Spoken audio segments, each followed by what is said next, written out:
नमस्कार दोस्तों, welcome back to my channel.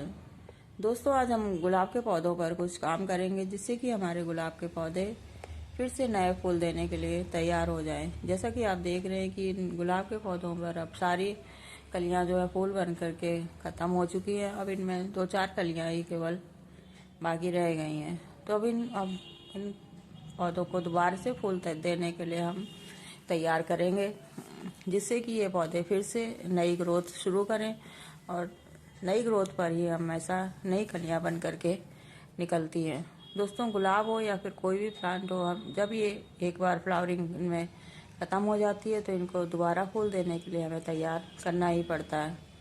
दोस्तों, गुलाब का पौधा वैसे भी एक हैवी फीडर प्लांट होता है और हर 15 दिन में हमें इसे कोई ना कोई फर्टिलाइज़र देना होता है, तभी ये पौधे अच्छी तरह से फूल देने के लिए तैयार हो पाते हैं।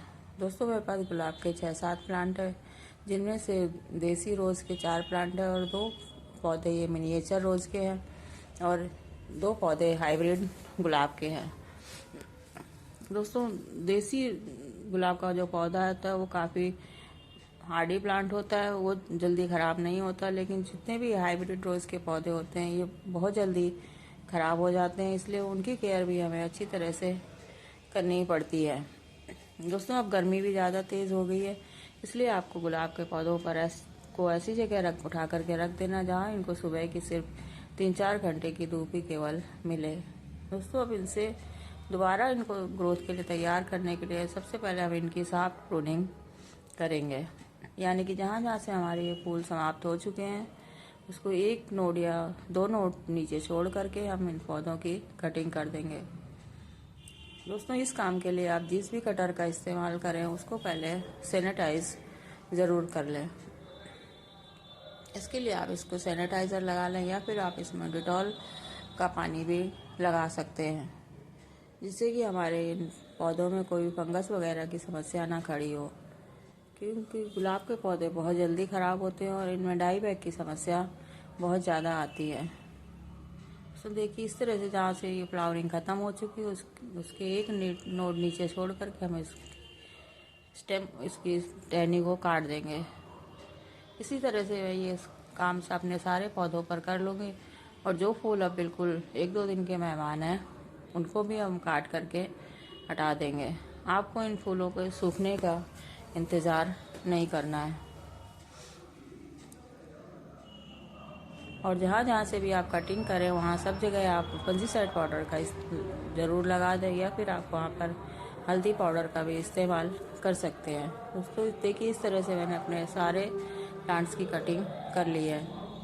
अब इसमें हमें जो अगला काम करना है वो है इन जो पत्तियाँ पीली हो रही हैं इन सभी पत्तियों को तोड़ करके हमें हटा देना है, क्योंकि ये पत्तियाँ अब झड़ करके गिरने वाली हैं।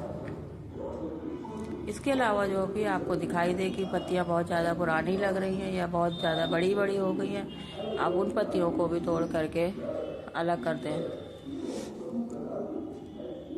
दोस्तों, कोई भी फर्टिलाइज़र देने से पहले हम अपने पौधे को 1 दिन के लिए पानी नहीं देंगे, जिससे कि इसकी मिट्टी थोड़ा अच्छी तरह से सूख जाए और जब हम इसमें फर्टिलाइज़र डालेंगे तो ये पौधे की जड़ें फर्टिलाइज़र को बहुत तेज़ी से अब्जॉर्ब करेंगी। दोस्तों, फर्टिलाइज़र डालने से पहले हम अपने पौधे की अच्छी तरह से गुड़ाई कर लेंगे और मिट्टी को थोड़ा सा एक साइड कर लेंगे। दोस्तों, अब गर्मी काफ़ी ज़्यादा होने लगी है, इसलिए हम अब ये गुलाब के पौधों में ये ड्राई फर्टिलाइज़र की लास्ट फीडिंग है। इसके बाद हम अपने गुलाब के पौधों में ड्राई फर्टिलाइज़र नहीं देंगे। सारी पूरी गर्मी हम इनको सिर्फ लिक्विड फर्टिलाइज़र ही देंगे, जिसमें कि हम गोबर की खाद का फर्टिलाइज़र या फिर वर्मी कंपोस्ट का फर्टिलाइज़र, कोई भी फर्टिलाइज़र हम बनाकर इनमें हर 15 दिन में इनको फीड करते रहेंगे, जिससे कि इनमें थोड़ी बहुत फ्लावरिंग गर्मियों में भी होती रहती है।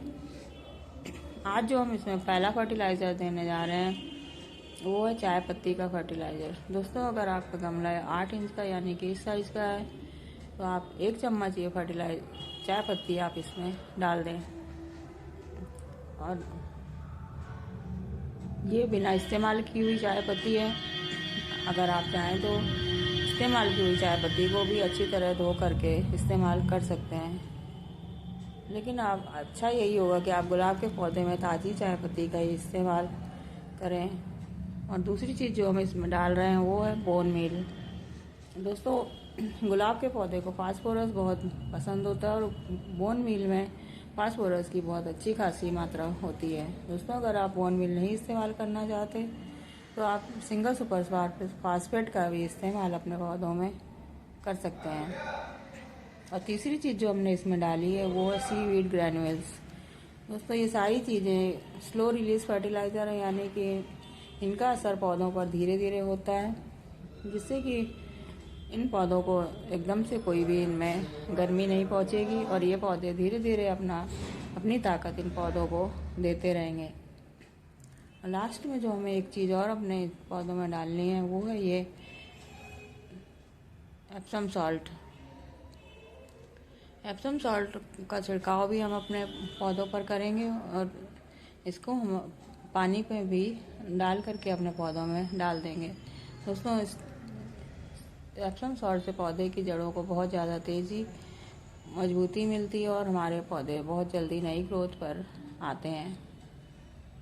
1 लीटर पानी में हम 1 चम्मच ये एप्सम सॉल्ट घोल करके डाल देंगे और इतना डालेंगे कि ये पौधे की जड़ों तक पहुंच जाए, लेकिन नीचे से बाहर ना निकले। अब छिड़काव करने के लिए भी हम इसी मात्रा में ये एप्सम सॉल्ट का इस्तेमाल करेंगे। ये मेरी 1.5 लीटर की बोतल है, इसमें मैंने 1.5 चम्मच के लगभग ये एप्सम सॉल्ट डाला है। इसको अच्छी तरह से हिला करके अपने सभी गुलाब के पौधों पर इसका स्प्रे हम अच्छी तरह से कर देंगे। दोस्तों, अगर आपको वीडियो थोड़ा सा भी अच्छा लगे तो प्लीज़ वीडियो को लाइक एंड शेयर करें और चैनल को सब्सक्राइब ज़रूर करें। दोस्तों, आप के गुलाब में भी अगर फूल आकर के ख़त्म हो चुके हैं या फिर फूल नहीं आ रहे हैं तो आप इन चीज़ों का इस्तेमाल अपने पौधों पर ज़रूर करें। धन्यवाद।